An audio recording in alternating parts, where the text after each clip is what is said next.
Role-playing games have been around for almost 2 generations now, and we not only have a plethora of different role-playing games, but a continuing evolution of countless settings, styles, goals, and preferences, sometimes moving in very different directions.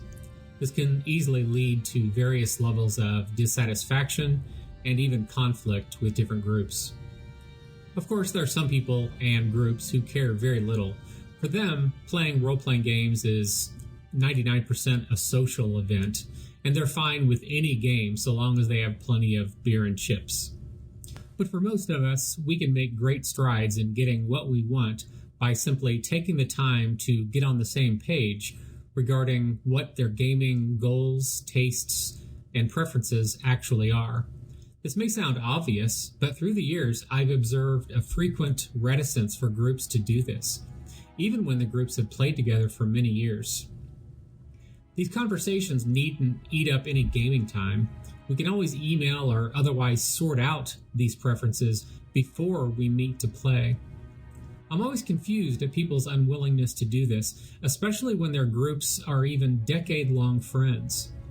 Perhaps part of this resistance is that people cannot yet articulate what they want, and so they only have a vague feeling of something being off in the game. The very first step in groups getting on the same page is to get yourself on the same page with your desires. Now, that may sound absurd on its face, but it's common that people have not actually stood back and asked themselves what specific experience they want when playing.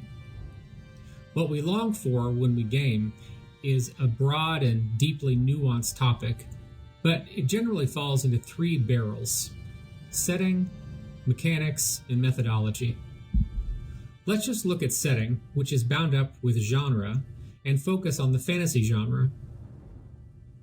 We can, of course, immediately recognize the trappings of Dark Age fantasy on sight. Medieval architecture, sword-wielding knights, elves in the woods, dwarves in the mountains, scenic hillsides dotted with ruins, and so forth. We have a general agreement on some of the things a fantasy world should not have, like technology surpassing the 16th century, so no trains, cars, guns, and so on. But beneath that veneer, we have countless fantasy subgenres, for which, at this point at least, we only have rough and broad categories. When you want one fantasy subgenre, and some others in your group want another, confusion and conflict is just waiting around the corner to pounce. Many groups play together for a long time and just proceed with the notion that their fantasy subgenre is the role-playing fantasy subgenre, also known as, well, that's just the way it is. But this is certainly not the case. We've got some general literary fantasy subgenres that can help. Going back, we have epic fantasy, where the stakes are huge and/or the wars involve true good versus true evil, as we see in Tolkien.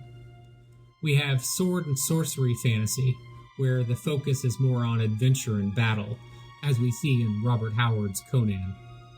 We have gritty, dark fantasy, where the world is generally dismal, and finding true goodness is almost impossible, as we see with authors like David Gemmell. We even have portal fantasy, where characters from our primary world enter a fantasy secondary world. We see this in books like Guy Kay's Summer Tree books. And I'm convinced that the more different fantasy novels we read, the more we can find what we love the most, and the richer experience we can have in our role-playing sessions when seeking to replicate those worlds. It's helpful to point to large landscapes of the fantasy subgenres. For example, does your fantasy world feel something in the ballpark of World of Warcraft? Or does it align more closely with something like Greyhawk, Skyrim? What about novels? Is it heading towards Tolkien, George Martin, Robert Howard, David Gemmell? Each subgenre of fantasy generates its own feeling, And that specific feeling is a major, if not the primary, goal of most role-playing groups. Identifying that very specific goal is, therefore, imperative. So begin with yourself. Let go of the notion that you have to keep playing in that specific type that you've always been playing in. Start asking, what land do I truly long to walk in? Once you can answer that, you're well on your way to identifying your specific hunger. Ask yourself if you want a fantasy world where everyone in the world is familiar with magic and they're more or less blasé about it. Is it just another skill like smithcraft or swordcraft? Are magical items for sale at local markets? Do you want a world where people can commonly do things like fly with spells and potions? Or on the other end of the spectrum, would you rather have a world where everyone is in awe of this mysterious, uncontrollable power called magic, which virtually none of them have seen, let alone possess? Where magical items are extraordinarily rare, and the notion of selling one in a market would seem bizarre to the people. How much more of an ancient and medieval setting do you prefer in your world? Do you want everyone in the world to be educated, literate, and possessing maps of the entire world? Or do you want the far older paradigm where virtually everyone is illiterate, largely isolated, and what few maps exist in the world only cover a tiny fraction of it, and even those are untrustworthy? Do you want the tone of your world to be on the lighter side, darker? Do you want it downright silly, or something very realistic? There are hundreds of such questions you can ask yourself, and doing so really helps us get in touch with what exact kind of fantasy you want. The specific subgenre we choose for our worlds sets the stage for our role-playing settings. And I believe this choice holds the lion's share of our gaming desires, because the specific setting we want should guide the other two core elements, method and mechanics.